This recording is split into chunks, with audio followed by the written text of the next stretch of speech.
Researchers at the University of Michigan have developed a computer platform small enough to be injectable through a regular-sized syringe. Now, they've added a radio strong enough to receive and transmit signals from devices outside the body. This could be a huge step towards early detection for irregular heartbeats or for monitoring glucose levels in diabetics.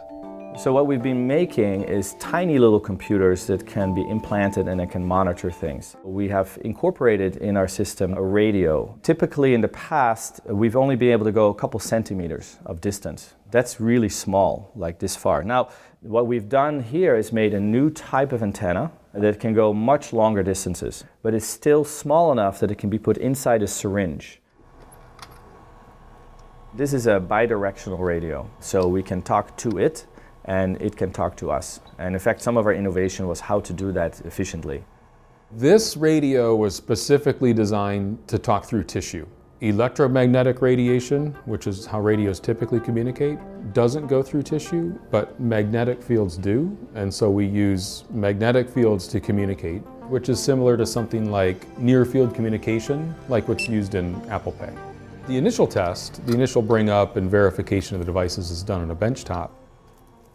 But at the same time, we want to simulate what it's like to be inside the body and talking out. It communicates about a foot outside of the body, which is 5 to 10x longer than the next best reported number communicating out of the body for something that small. What that will allow us to do is to then directly talk from the implanted device to, for instance, your cell phone, which is in your pocket. In the past, we'd have to get really close to the device. If you implanted it, for instance, here, you'd have to put a reader right there, and that's not very convenient. Now, what we can do with this new radio, because it can go this much further, is that it could radio to a receiver that's on your nightstand. So every night, it automatically downloads the data, because it can reach that far.